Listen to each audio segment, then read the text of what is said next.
प्राणों से प्यारे विद्यार्थियों, साथियों, आज हम चर्चा करेंगे अरस्तु के क्रांति संबंधी विचार। Lecture number 74। अरस्तु की क्रांति संबंधी विचार में आज हम दो बातों की चर्चा करेंगे। अरस्तु का क्रांति से क्या अभिप्राय है और अरस्तु ने क्रांतियों के कितने प्रकार बताए हैं। यस स्टूडेंट्स, किसी न किसी रूप में अरस्तु के क्रांति संबंधी विचारों के ऊपर प्रश्न जरूर पूछा जाता है। भले ही स्नातक स्तर के विद्यार्थी हों, स्नातकोत्तर स्तर के विद्यार्थी हों या आप किसी भी प्रतियोगिता परीक्षा की तैयारी कर रहे हों, अरस्तु की क्रांति संबंधी विचार पर प्रश्न जरूर पूछा जाता है। तो हम अरस्तु की क्रांति संबंधी विचारों को बड़ी गंभीरता से समझाने का प्रयास करेंगे। बेटा, अरस्तु की रचना पॉलिटिक्स की 5वीं पुस्तक में क्रांति के बारे में व्यापक रूप में विचार प्रस्तुत किए हैं अरस्तु ने। लेकिन अरस्तु के सभी विचारों की जब हम चर्चा करते हैं तो अरस्तु ने क्रांति के बारे में सबसे ज़्यादा लिखा है। अरस्तु ने क्रांति के कारण और क्रांति के रोकने के जो उपाय बताए हैं, आज तक अरस्तु से अच्छे और ज़्यादा किसी ने भी क्रांतियों के कारण और क्रांतियों को रोकने के उपाय नहीं बतलाए हैं। ये आपको ध्यान में रखना है। इसलिए अरस्तु के क्रांति संबंधी विचार को आपको अच्छे से समझना निहायत जरूरी है। अब सबसे पहले तो हमें चर्चा ये करनी है कि भाई अरस्तु के अनुसार क्रांति का अर्थ क्या है और क्रांति के कितने प्रकार बताए हैं अरस्तु ने। अगर देखा जाए तो आधुनिक युग की क्रांतियां और अरस्तु ने क्रांति का जो अर्थ लिया है, बेटा इनमें अंतर है।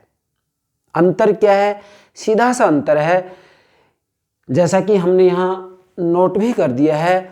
एक एक बात के अनुसार इसको हम समझाएंगे।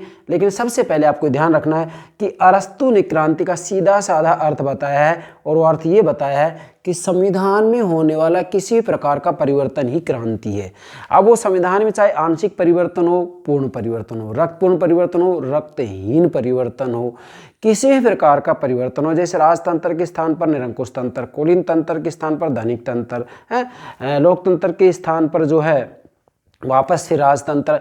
तो ये जो परिवर्तन होते हैं संविधान में, इन संविधान में होने वाले परिवर्तन को ही अरस्तु ने क्रांति की संज्ञा दी है। अब इसके अभिप्राय को हम बड़ी गंभीरता से समझाने का प्रयास करेंगे, क्रमबद्ध रूप में चलेंगे हम। ये तो मैंने पृष्ठभूमि बताई है कि आपको अरस्तु की क्रांति संबंधी विचारों को कैसे समझना है।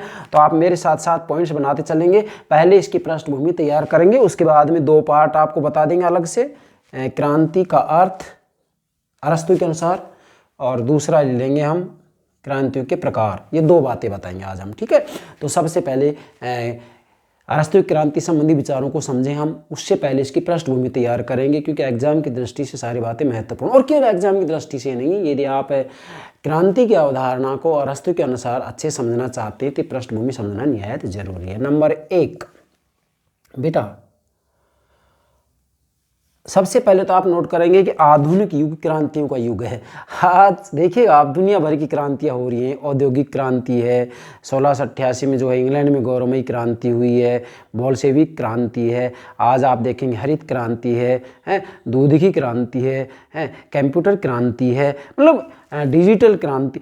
कोई क्षेत्र नहीं है जिसके अंतर्गत क्रांति नहीं हो। लेकिन आधुनिक युग की क्रांतियां जो हैं वो अरस्तु की क्रांतियों से अलग है, क्योंकि अरस्तु ने क्रांति का अर्थ केवल ये बताया है कि संविधान में होने वाला परिवर्तन ही क्रांति है। बस अरस्तु क्या कहते हैं? संविधान में होने वाला परिवर्तन ही क्रांति है। बस इतना ध्यान रखेंगे आप, फिर आगे समझेंगे हम। आधुनिक युग क्रांतियों का युग है। क्रांतियां और राजनीतिक परिवर्तन प्रत्येक युग में होते रहे हैं, अर्थात वास्तविक रूप में देखा जाए तो क्रांतियां और राजनीतिक परिवर्तन प्रत्येक युग में होते रहे हैं, चाहे वह युग कोई भी क्यों ना रहा हो। अरस्तु के समय में भी राजनीतिक परिवर्तन हुए हैं, क्रांतियां हुई हैं, इसके बाद में जो है मध्य युग में भी क्रांतियाँ हुई हैं, राजनीतिक परिवर्तन हुए हैं, और आज भी जो है क्रांतियाँ हो रही हैं, राजनीतिक परिवर्तन हो रहे हैं। तो कुल मिलाकर आप यहाँ निष्कर्ष रूप में ये नोट कर लेंगे पहले ही, क्रांतियाँ और राजनीतिक परिवर्तन प्रत्येक युग में होते रहे हैं, आज भी हो रहे हैं और आगे भी होते रहेंगे। ये नहीं है कि भाई क्रांतियाँ केवल अरस्तु के समय में हुई हैं या आज ही, नहीं, पहले भी होती रही हैं, आज भी हो रही हैं और आगे भी होती रहेंगी। दूसरी बात बेटा, अरस्तु के समय में यूनान में छोटे छोटे नगर राज्य थे, जैसे कि एथेंस, स्पार्टा, क्रीट। एथेंस और स्पार्टा सबसे महत्वपूर्ण दो नगर राज्य थे। तो यूनान के नगर राज्यों में आए दिन प्रतिदिन पर डे आए दिन संविधान में परिवर्तन होते रहते थे। कैसे? राजतंत्र के स्थान पर निरंकुश तंत्र आ जाता था, कुलीन तंत्र के स्थान पर धनिक तंत्र, जनतंत्र के स्थान पर राजतंत्र। तो डेफिनेटली हम ये कहेंगे कि भाई अरस्तु के समय में यूनान के नगर राज्यों में आए दिन शासन प्रणालियों में संविधान में परिवर्तन होता रहता था। जैसे कि राजतंत्र के स्थान पर निरंकुश तंत्र आ जाता था, कुलीन तंत्र के स्थान पर धनिक तंत्र आ जाता था, जनतंत्र के स्थान पर राजतंत्र आ जाता था। मतलब शासन प्रणालियों में, संविधानों में परिवर्तन आए दिन होते रहते थे। यहाँ तक कि एक दिन में ही 2-2, 3-3 बार शासन प्रणाली में परिवर्तन हो जाता था। अब अरस्तु के समय में जब यूनान के नगर राज्यों में इस तरह से परिवर्तन हो रहा था संविधान में, तो अरस्तु का इसके ऊपर चिंतन करना जरूरी था कि भाई ये आए दिन शासन प्रणाली में, संविधान में परिवर्तन हो क्यों रहा है। इसलिए अरस्तु ने परिवर्तन अर्थात क्रांतियों के कारणों की भी चर्चा की है, क्रांतियों के कारणों का भी विश्लेषण किया और क्रांतियों को रोकने के उपाय भी बताए हैं। तो आज तो हम केवल अर्थ और क्रांति के प्रकार की चर्चा करेंगे। बेटा तीसरी बात, अरस्तु की सबसे महत्वपूर्ण रचना क्या है बेटा? पॉलिटिक्स। और वैसे देखा जाए तो अरस्तु की जो सबसे महत्वपूर्ण रचना है वो 36 हैं। मैंने अरस्तु का जो जीवन परिचय और अरस्तु की रचनाएं ये लेक्चर अपलोड कर दिया है, आप प्ले लिस्ट में इसी सीरीज में देख सकते हैं। तो आज सबकी चर्चा नहीं करेंगे, बस अरस्तु की जो रचना पॉलिटिक्स है वो सबसे महत्वपूर्ण है। तो पॉलिटिक्स है जो कि अरस्तु की रचना है, पॉलिटिक्स की 5वीं पुस्तक में एक चिकित्सक की तरह, एक चिकित्सक, डॉक्टर नहीं होता है, एक चिकित्सक की तरह राजनीतिक जीवन की रुग्णता का विश्लेषण किया। मतलब अरस्तु ने अपनी रचना पॉलिटिक्स की 5वीं पुस्तक में एक डॉक्टर की तरह, एक चिकित्सक की तरह, जैसे एक डॉक्टर होता है अपने मरीज का इलाज करता है, अपने मरीज की बीमारी का कारण बताता है कि भाई आपको ये रोग इस कारण से है, उसी प्रकार से अरस्तु भी एक चिकित्सक अर्थात एक डॉक्टर की तरह राजनीतिक जीवन की रुग्णता, राजनीतिक जीवन की रुग्णता का मतलब ये है कि आए दिन जो संविधान में परिवर्तन हो रहा था कि भी राजतंत्र के स्थान पर निरंकुश तंत्र आ जाता है, कुलीन तंत्र के स्थान पर धनिक तंत्र आ जाता है, जनतंत्र के स्थान पर जनतंत्र के स्थान पर राजतंत्र आ जाता है, जनतंत्र के स्थान पर राजतंत्र आ जाता है। तो ये राजनीतिक जीवन की रुग्णता है कि संविधान में आए दिन परिवर्तन हो रहे थे। तो राजनीतिक जीवन की रुग्णता का जो है अरस्तु ने गंभीरता से, गहराई से विश्लेषण किया। मतलब आए दिन शासन प्रणालियों में, संविधान में जो परिवर्तन हो रहे थे उन परिवर्तन के कारणों का इन्होंने गंभीरता से विश्लेषण किया और साफ कर दिया कि भाई यूनान के नगर राज्यों में क्रांतियां होने के ये कारण है। क्रांति के कारणों की चर्चा हम अलग लेक्चर में करेंगे, जो कि इससे अगला ही लेक्चर होगा, लेक्चर नंबर 75 नंबर लेक्चर में हम क्रांति के कारणों की चर्चा करेंगे। तो ये जो है 5वीं पुस्तक में चर्चा की है। चौथी बात, अरस्तु को प्रथम राजनीतिक यथार्थवादी कहा जाता है। अब जरा ध्यान दीजिएगा, डेफिनेटली जो अरस्तु हैं, अरस्तु को प्रथम राजनीतिक यथार्थवादी कहा जाता है। क्यों? क्योंकि अरस्तु ने अपना जो क्रांति संबंधी सिद्धांत दिया है, या अरस्तु ने क्रांति संबंधी जो विचार दिए हैं, ये विचार कल्पना के आधार पर नहीं दिए, बल्कि अरस्तु ने अपने समय के 158 देशों के संविधानों का अध्ययन किया। कितना बेटा? 158 देशों के संविधानों का अध्ययन किया, और इनका अध्ययन करने के बाद में फिर अरस्तु ने क्रांतियों के कारण बताए और क्रांतियों को रोकने के उपाय भी बताए। यथार्थवादी कहा जाता है। यह यथार्थवादी क्यों कहा जाता है? क्योंकि तत्कालीन समस्याओं का गहन अध्ययन करके और उनका व्यवहारिक समाधान प्रस्तुत किया अरस्तु ने। अर्थात अरस्तु ने अपने समय की समस्याओं का गहन अध्ययन किया, गंभीर अध्ययन किया, और अध्ययन करने के बाद में इन समस्याओं का व्यवहारिक समाधान दिया। इसलिए अरस्तु जो है प्रथम राजनीतिक यथार्थवादी कहलाते हैं। प्रथम, ये आपको नोट करना है, अरस्तु को प्रथम राजनीतिक यथार्थवादी कहा जाता है। आपसे एग्जाम पूछ लिया जाए कि प्रथम राजनीतिक यथार्थवादी किसे कहा जाता है, अरस्तु को कहा जाता है। इसके बाद में एक विद्वान है मैक्सी ने बड़ा अच्छा लिखा है कि यूनानी राजनीतिक जीवन में क्रांति से बढ़कर कोई भयंकर समस्या नहीं थी और पॉलिटिक्स के कई प्रश्नों में वह इसी की विवेचना करता है। देखो मैक्स ने कितना अच्छा कहा है कि यूनानी राजनीतिक जीवन में, यूनान के नगर राज्यों में एथेंस, स्पार्टा, क्रीट जो हैं, तो यूनानी नगर राज्यों की बात की जाती है। तो यूनानी राजनीतिक जीवन में, यूनान के नगर राज्यों में, यूनानी राजनीतिक जीवन में क्रांति से बढ़कर कोई भयंकर समस्या नहीं थी, क्योंकि आए दिन शासन प्रणाली में संविधान में परिवर्तन हो रहा है। राजतंत्र के स्थान पर निरंकुश तंत्र आ जाता है, कुलीन तंत्र के स्थान पर धनिक तंत्र आ जाता है, जनतंत्र के स्थान पर राजतंत्र आ जाता है। तो ये जो है मैक्सी कह रहे हैं कि यूनानी राजनीतिक जीवन में क्रांति से बढ़कर कोई भयंकर समस्या नहीं थी और पॉलिटिक्स के कई प्रश्नों में वह इसी की विवेचना करता है। मतलब अपनी रचना पॉलिटिक्स के अंतर्गत वह इसी समस्या का विवेचन करता है, क्रांति के कारणों की चर्चा करता है और जो है क्रांतियों को रोकने के उपाय भी बताता है कि भाई आए दिन जो ये संविधान में परिवर्तन होता है ये कैसे रोका जाए। इसके बाद में एक बात और नोट करेंगे आप 5वें नंबर पर, क्रांतियों के प्रति यथार्थवादी दृष्टिकोण के कारण। अब जरा देखिएगा बेटा, क्रांतियों के प्रति यथार्थवादी दृष्टिकोण के कारण मतलब क्रांतियों के कारण और क्रांतियों को रोकने के उपाय अरस्तु ने कल्पना के आधार पर नहीं बताए बल्कि तथ्यों के आधार पर बताए। 158 देशों के संविधानों का अध्ययन करने के बाद में इन्होंने क्रांतियों के कारण और क्रांतियों को रोकने के उपाय बतलाए हैं। जरा ध्यान दीजिएगा, तथ्यों के आधार पर, कल्पना के आधार पर नहीं।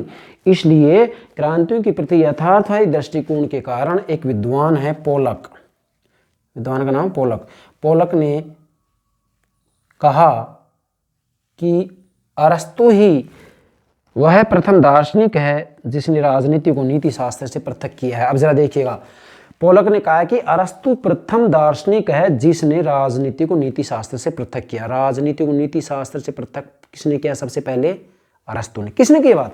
पोलक ने। और पोलक ने बात क्यों कही?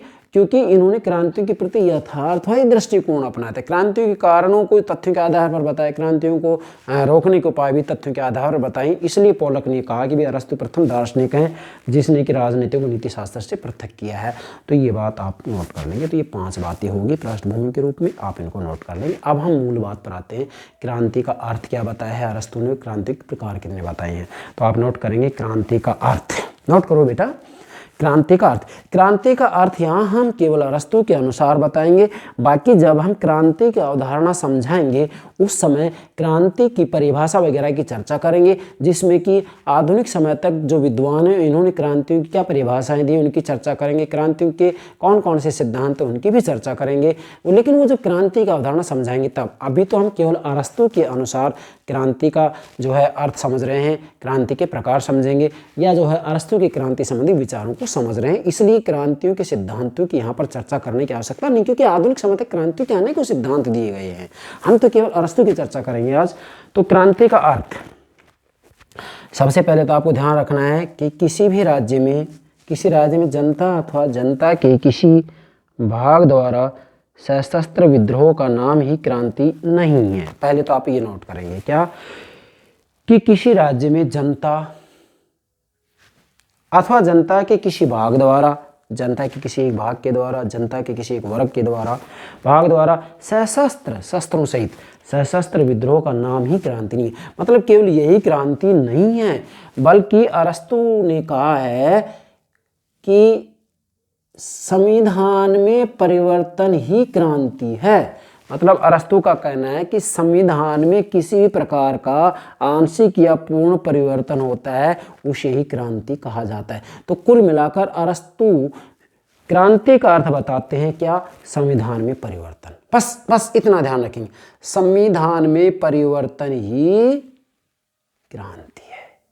क्या कहा है? संविधान में परिवर्तन ही क्रांति है। अब वो संविधान में परिवर्तन भले ही आंशिक रूप में हो रहा हो, पूर्ण रूप में हो रहा हो, रक्तपूर्ण हो रहा हो, रक्तहीन हो रहा हो, व्यक्तिगत हो रहा हो, गैर व्यक्तिगत हो रहा हो, रव विशेष के विरुद्ध हो रहा हो, या वाग्वीरों के द्वारा, मतलब जो नेतागण होते हैं, जो भाषणबाज होते हैं, जो शब्द जाल फैला करके और क्रांति या संविधान में परिवर्तन कर देते हैं, है ना। तो ये जो है अरस्तु के लिए कहते हैं कि संविधान में किसी प्रकार का परिवर्तन ही क्रांति है। तो आप नोट करेंगे अरस्तु के अनुसार संविधान में परिवर्तन ही क्रांति है। नोट करो, संविधान में परिवर्तन ही क्रांति है। संविधान परिवर्तन ही क्रांति है मतलब कैसे? जैसे राजतंत्र के स्थान पर निरंकुश तंत्र है, तो संविधान में परिवर्तन हो गया, राजतंत्र के स्थान पर निरंकुश तंत्र आ गया, तो ये क्रांति है। कुलीन तंत्र के स्थान पर धनिक तंत्र, संविधान में परिवर्तन हुआ, संविधान में परिवर्तन हो गया, ये क्रांति है।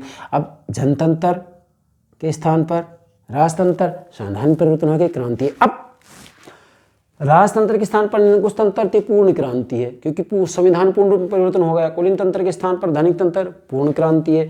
जनतंत्र के स्थान पर राजतंत्र, पूर्ण क्रांति है। आंशिक कब होगा? जब राजतंत्र के अंतर्गत किसी भाग विशेष में परिवर्तन हो जाता है तो उसे आंशिक क्रांति कहा जाता है। लेकिन अरस्तु के अनुसार क्रांति का सीधा साधा सा अर्थ है संविधान में परिवर्तन। संविधान में परिवर्तन ही क्रांति का है अरस्तु ने। संविधान में होने वाला छोटा बड़ा परिवर्तन ही क्रांति है। नोट करें, संविधान में होने वाला छोटा बड़ा परिवर्तन ही क्रांति है। मतलब जैसे राजतंत्र है तो राजतंत्र के स्थान पर निरंकुश तंत्र आता है तो ये बड़ा परिवर्तन है, क्योंकि पूर्ण परिवर्तन हो गया शासन प्रणाली। अब केवल राजतंत्र के अंतर्गत ही जो है कि राजा विशेष के अंतर्गत परिवर्तन आता है, तो ऐसी स्थिति के अंतर्गत ये जो है एक छोटा परिवर्तन होगा। इसलिए संविधान में होने वाला छोटा बड़ा परिवर्तन ही क्रांति, मतलब संविधान में, शासन प्रणाली में, राज्य में किसी भी प्रकार का छोटा या बड़ा, आंशिक या पूर्ण परिवर्तन होता है तो उसे ही जो है अरस्तु ने क्रांति की संज्ञा दी है। एक विद्वान है, इन्होंने बड़ा अच्छा लिखा है, मैकिलवेन क्या कह रहे हैं? अरस्तु क्रांति को कानूनी परिवर्तन के बजाय राजनीतिक परिवर्तन अधिक मानता है। मतलब जो मैकिलवेन वो कहते हैं कि अरस्तु क्रांति को कानूनी परिवर्तन के बजाय राजनीतिक परिवर्तन अधिक मानता है। मतलब अरस्तु जो क्रांति है उस क्रांति को कानूनी परिवर्तन के बजाय राजनीतिक परिवर्तन अधिक मानता है। और अरस्तु का कहना है कि राजनीतिक परिवर्तन जैसे ही होता है तो आर्थिक क्षेत्र में भी परिवर्तन होता है, सामाजिक क्षेत्र में भी परिवर्तन होता है। ये जो है मैकिलवेन ने कहा है। तो ये जो है अरस्तु के अनुसार क्रांति का अर्थ हो गया। तो अगर मैं आपसे पूछना चाहूँ कि अरस्तु ने क्रांति का क्या अर्थ बताया है और आपसे एग्जाम में पूछ लिया जाए, कंपटीशन में भी ये प्रश्न पूछ लिया जाए, तो अरस्तु के अनुसार जो है क्रांति का सीधा साधा सा अर्थ क्या है? बस इतना ध्यान रखेंगे, संविधान में परिवर्तन ही क्रांति है। जैसे राजतंत्र के स्थान पर निरंकुश तंत्र आ जाना, यही क्या है बेटा? क्रांति है। संविधान में परिवर्तन। अरस्तु ने संविधान, शासन और राज्य शब्द का पर्यायवाची रूप में प्रयोग किया है, ये भी आपको ध्यान में रखना है। अब हम लेंगे इसका दूसरा भाग, क्रांतियों के प्रकार।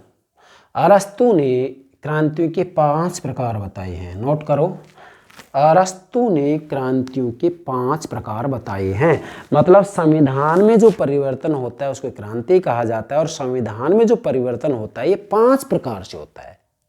समझ रहे हैं? संविधान में परिवर्तन क्रांति है, संविधान में परिवर्तन ही क्रांति है अरस्तु के अनुसार। अब ये जो परिवर्तन होता है ये कितने प्रकार का है? 5 प्रकार का बताया अरस्तु ने, इसको समझें। पहले प्रकार का जो परिवर्तन है संविधान में वो है आंशिक अथवा पूर्ण क्रांति। जरा ध्यान दीजिएगा, आंशिक अथवा पूर्ण क्रांति। जब संविधान के किसी भाग विशेष में, अंश विशेष में परिवर्तन होता है तो इसे आंशिक क्रांति कहा जाता है। जैसे राजतंत्र के अंतर्गत ही कोई छुटपुट छोटा परिवर्तन होता है तो उसको जो है आंशिक क्रांति कहा जाता है।